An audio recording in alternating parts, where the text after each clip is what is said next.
Hello, Taurus. Sun, Moon, Rising, and Venus signs. Kamusta kayo? Sana po'y nasa mabuti kayong kalagayan. Welcome back po sa Star Tarot. At kung bago kayo dito, welcome din po kayo. Please subscribe, like, share my videos, and leave me a comment po kung nakaresonate kayo. Thank you. So, Taurus, first card po ninyo, spot new opportunities. Okay? Maaari kasi na meron dito mga bagong oportunidad na maaaring kumakatok, pero maybe you are not, paying attention to this or baka hindi ninyo pinapansin talaga. So, it's either hindi ninyo pinapansin or talagang hindi pa ninyo nakikita, hindi pa ninyo to nalalaman, no? Hindi pa ninyo napapansin. So, this could be heads up para sa'yo na tingin-tingin ka. Okay, look around kasi merong mga oportunidad na nandiyan sa paligid mo na maaaring maaaring pinadala na sa iyo ng divine, 'di ba? Na siyang makakatulong sa iyo para makapagsimula ng bagong buhay, makapagsimula ng bagong ganap, sa buhay ninyo. So we also have boundaries. Put a ring around yourself and your energies. So this could be a time then, no, that you need to build or implement or hindi impose, boundaries. Kasi baka sa sobrang bait mo, baka naaabuso ka na ng mga tao sa paligid mo. Okay? And you don't deserve that.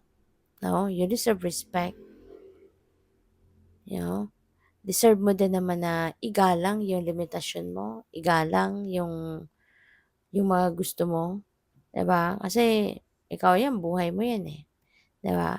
But because dahil siguro sa sobrang bait mo, sa sobrang sa sobrang bait,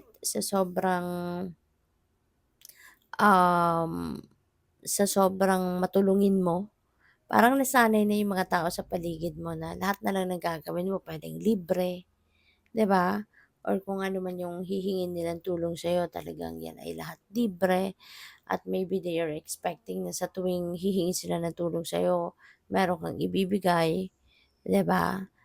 Tapos 'pag wala kang maibigay, galit sa'yo, you know? So, kaya napakahalaga na mag-ano kayo ngayon, mag-set na kayo ng healthy personal boundaries to let these people know around you na may limitations ang lahat. No?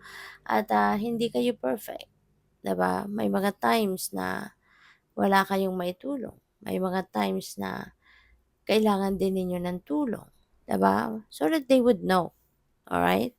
Na tao ka lang din. Sa iba kang iba, 'di ba? Kapag talagang umaabuso, akala nila wala kang pangangailangan. Akala nila, 'di ba?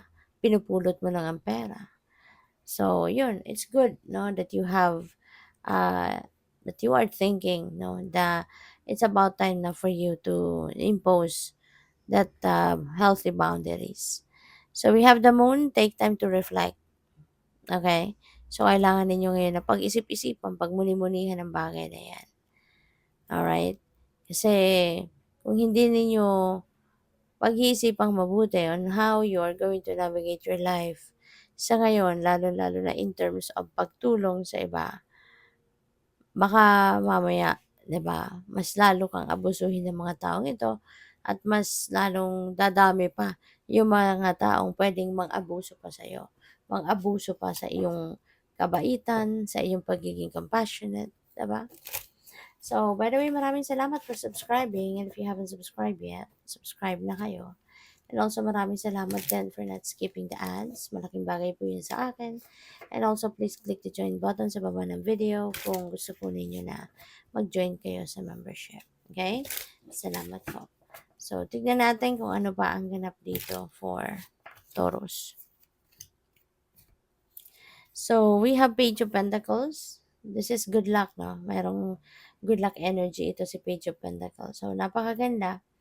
Kasi siswertehin din kayo ngayon. May mga perang dadating, may mga opportunities na dadating dito that would have a potential, no?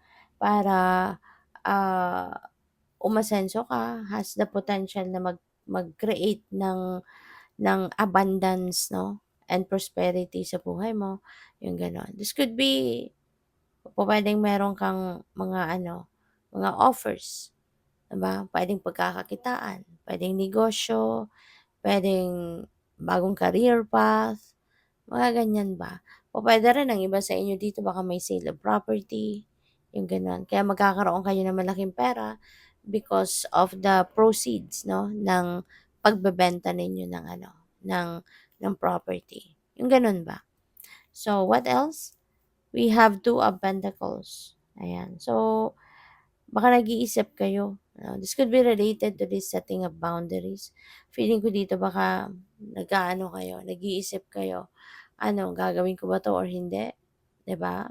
Will I let them know of the limitations or I will keep them continue to do the same thing. So, baka nag-iisip-isip kayo, nagmi-mini-mini-mo kayo kung ano yung nararapat ninyong gawin. And also, this could be multitasking, you know? So, kapag sila may kailangan, mga tao sa paligid mo may kailangan, lalapit sila sa'yo. Pero kapag ikaw kailangan ng tulong ngayon kasi ang dami mong ginagawa, wala ka sigurong mahingian ng assistance, mahingian ng tulong, you know. So, kaya napakahalaga na ngayon na mag-set na kayo ng boundaries.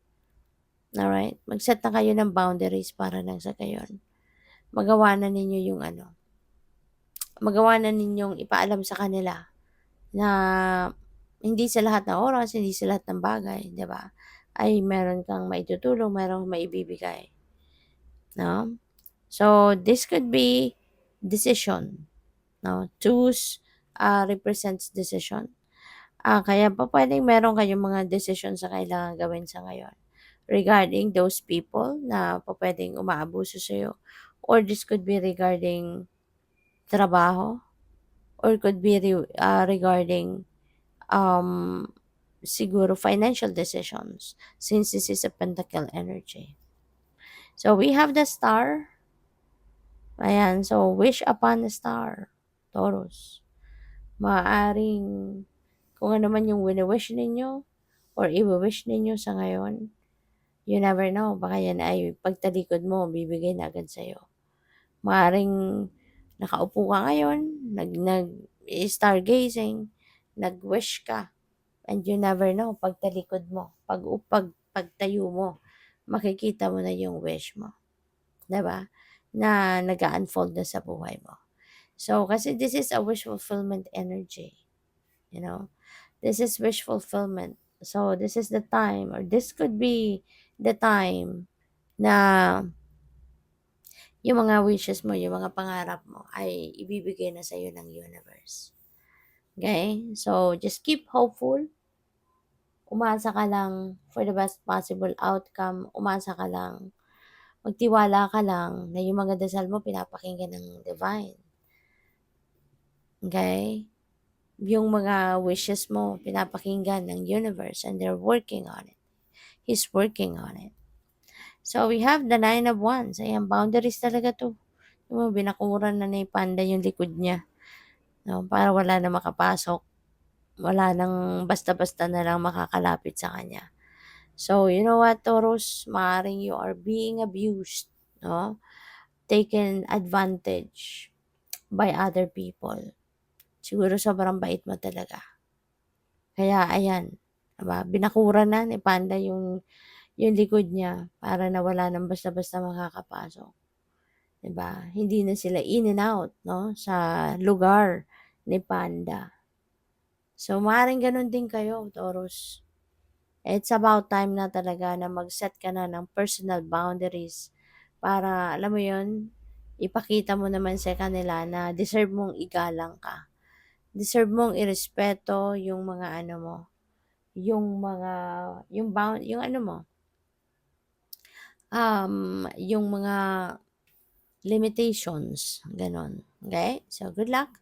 Thank you for watching. Love and light. Namaste.